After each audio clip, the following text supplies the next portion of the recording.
Welcome to Forward Progress on the Hammer Betting Network. Today we're doing another Q&A show answering questions that you, the viewers, have asked. I'm G-Stack George, and I'm going to introduce my guest in a second. But before I do that, I want to talk about Pinnacle, who is the world's sharpest sports book and available to bettors in Ontario. They're celebrating their 25th anniversary. Find out what professional bettors have known for the last 25 years. 25 years of competitive odds. Your trusted sports book. Bet smart. Bet Pinnacle. Must be 18 plus in Ontario. Please play responsibly. Not available in the U.S. And I did mention I'm going to be introducing my guest. I've got Sommer with me to do another Q&A. Sommer, thanks for joining us. George, let's go. Only one more week to go, and the NFL will finally back. Actually, it's 8 days. So, yeah, I'm just sitting here and counting, man. And both our teams got dealt a really tough first game. It's gonna be nice if we can both be 1-0 after the first week, isn't it? Yeah, absolutely. I mean, I guess that you are still going to church every day and lighting a candle for Teron Armstead's knee or whatever. Oh, he's ready to go, and I think Tua's gonna slice up that secondary, that Swiss cheese secondary in LA, and I can't wait. Oh. We did a show with Jeff Feinberg earlier this week, and the rivalry has started to kick up. We are ready to go. Suma, we have some good questions from the listeners today, and the first one comes via email. Luke Simon asks, Suma, I recently watched your video on Forward Progress about your 4 favorite teaser legs in week 1. Do you think teasers get stronger as the year goes along, or are they always the same? Also, do you prefer teasing favorites down through the 7 and 3, or teasing dogs up through the 3 and 7? First question, I cannot answer like exactly on point. However, I will say that when you look at the margin between the closing lines or closing spreads and the actual game outcome, and you look at that throughout the course of the season, you will find that it's pretty steady throughout the season. So there are some myths that or the markets get sharper as the season goes on, more data and so on and so on. But when you look at the data, when you, for example, look at Pinnacle closing spreads, you will see that the difference between the closing spread and the actual scoring differential of the game is pretty steady across the season. So that being said, you would assume that teasers are not getting any more better or opportunistic to bet on as the season goes on. That would be my response to the first question. It's funny about that, Sumo. We chalk up variance to a lot of things when we have too small the sample size. And last year there was a dynamic, and I was part of it, where for the first 7 or 8 weeks, teasers just were not winning. The traditional Wong teasers were not winning, and then they got highly profitable in the second half of the year. And everybody was trying to attribute that to market efficient. Everybody wanted to put a reasoning to it. And I'm just like, it's variance. It's a small sample size. It's never happened to me before. Last year felt like the outlier year. So for that same reason, I don't echo that the market gets stronger when it comes to teasers. I just think it might have just been chalked up to variance. The second part of that question, do you prefer to tease favorites down through the 7 and 3, or dogs up through the 3 and 7? So one point I would say is it depends. It depends on how or where your personal number is. For example, let's say there's a game, let's say it's earlier in the week and you like that game, and no matter how you are approaching handicapping, maybe you have a scoring distribution that will basically give you a mathematical answer to that already.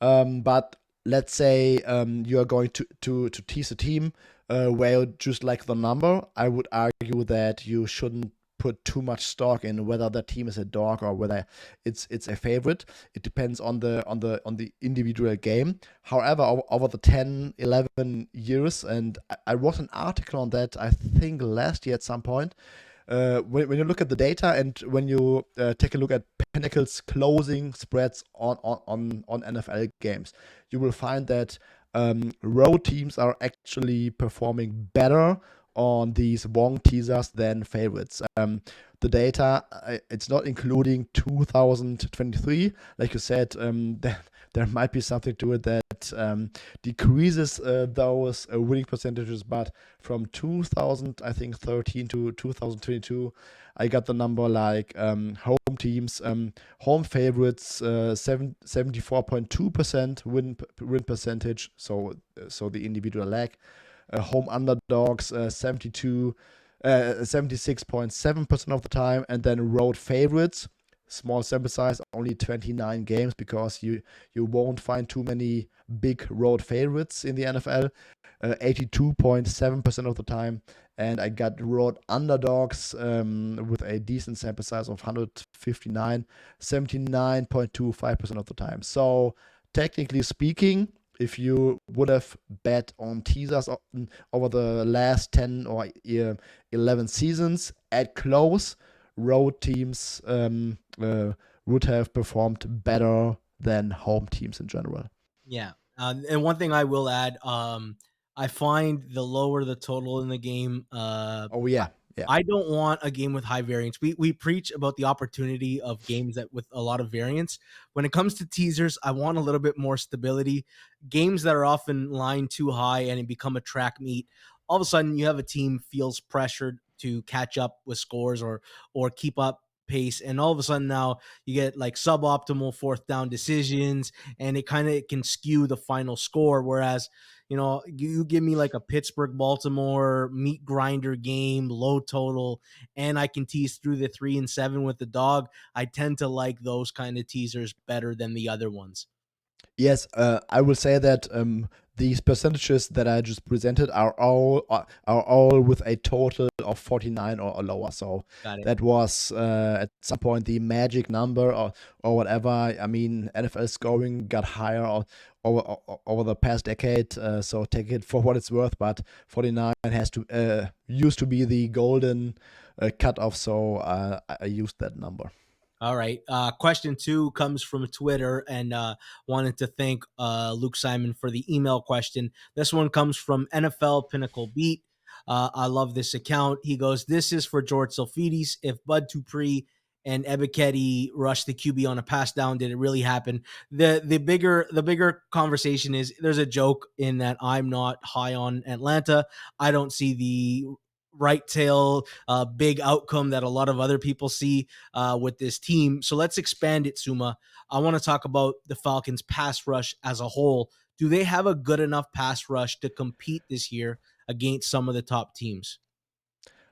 Against some of the top teams, maybe not, but I think that they significantly improved their pass rush also in a very interesting manner, because their new DC Ryan Nielsen comes over from New Orleans, and New Orleans over the past couple of years they try to clock the pocket with all these huge bodies up front, like David Onyemata, Cameron Jordan, and whoever, very strong and bulked up defensive line. And they're basically trying the same approach now with the Falcons. Calais Campbell, David Onyemata, Grady Jarrett. So they're trying to replicate that Saints front that they used to have at New Orleans. We will see how it goes, but I still think that these three guys are all, I think, 30 years or older.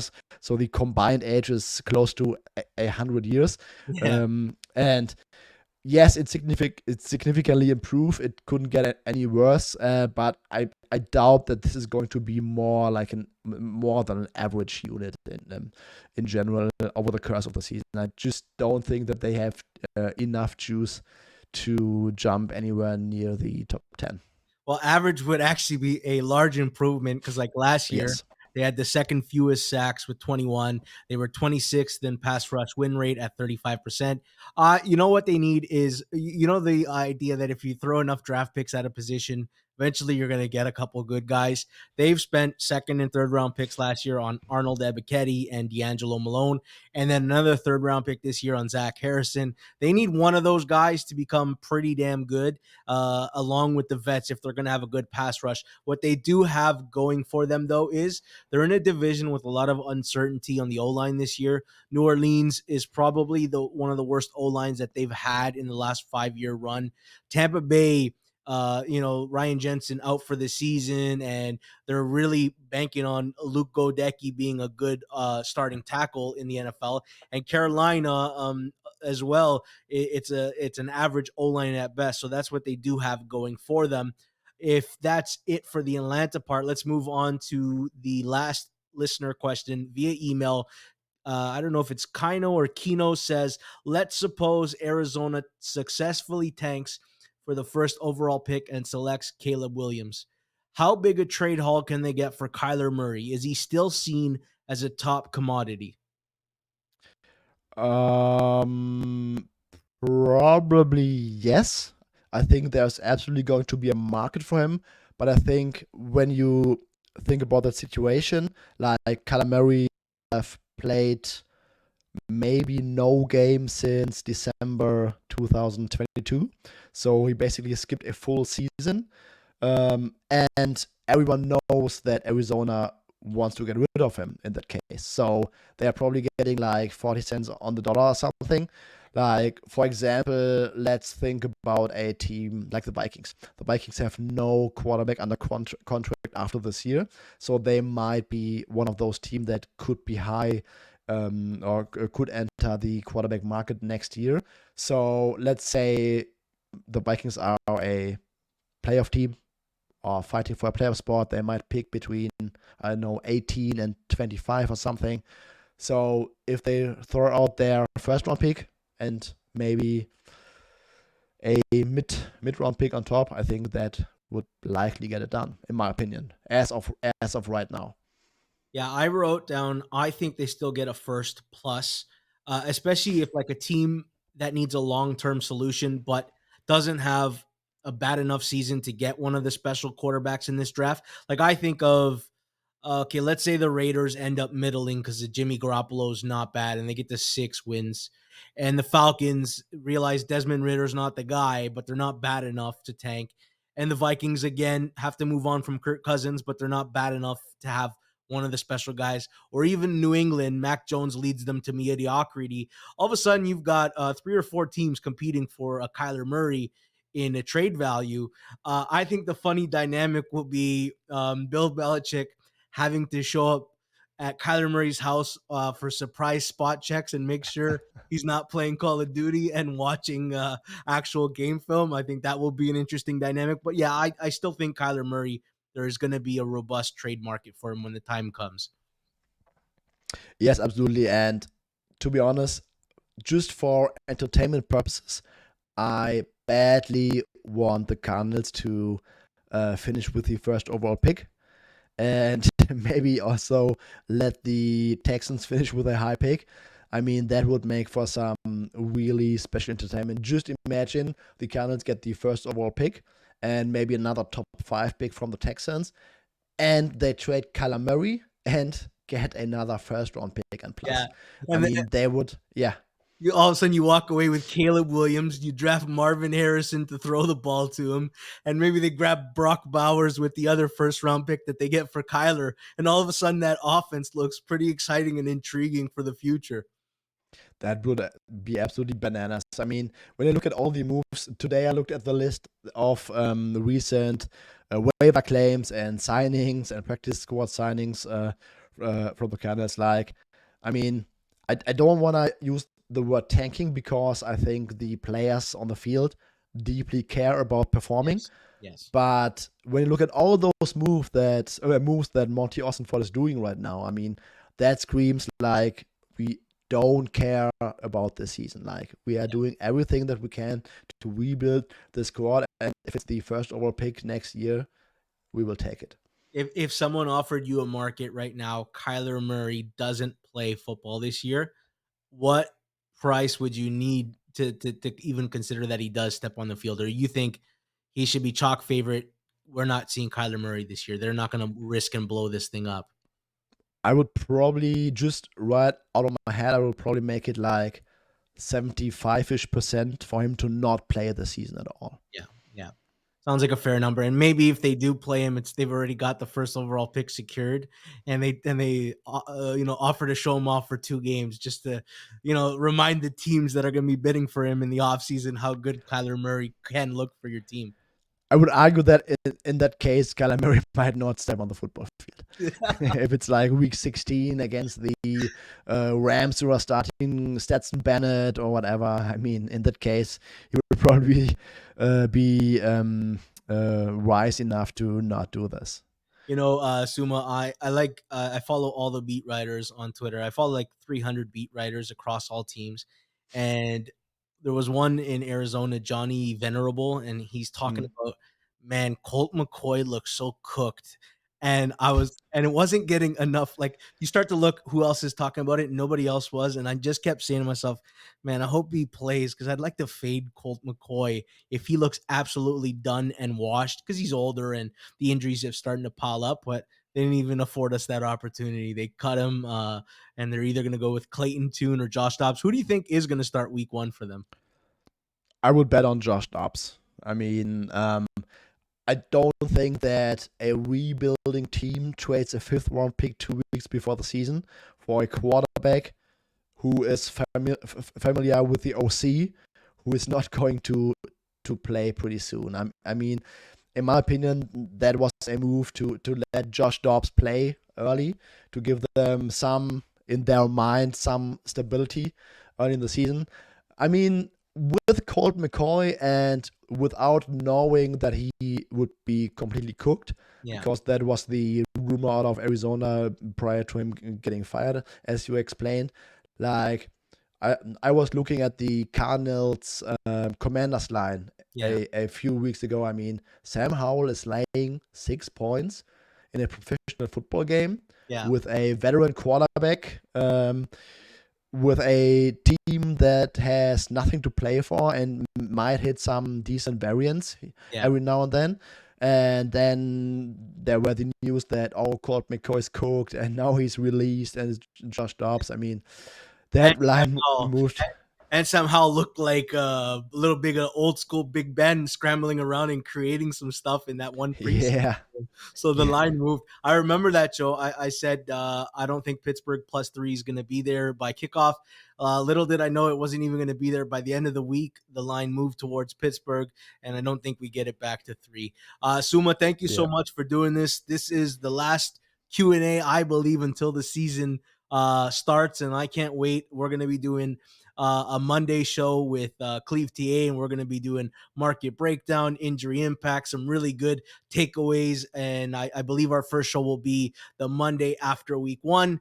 And we're going to tell everybody who to panic about and who just don't worry. It's just week 1, and don't overreact. That's going to be a fun show. It's truly going to be overreaction Monday, baby. If Tua throws for 400 yards, Suma, you're gonna have to convince me that he's not the MVP. I'm gonna be riding that high all week. If the Chargers blow them out, you might not make it to the recording that day. I'm gonna call in sick. All right, Suma, thank you so much, man. You have a great week, and let's get ready for the football season. That's Suma here on Forward Progress. I'm your host, G-Stack George. We've got a loaded schedule for you all year. We're going to be doing 6 days worth of content live Monday to Friday at 2 p.m. Eastern. Really look forward to it. Keep those notifications on, subscribe so you don't miss any good content this upcoming season. And this has been the Q&A on Forward Progress.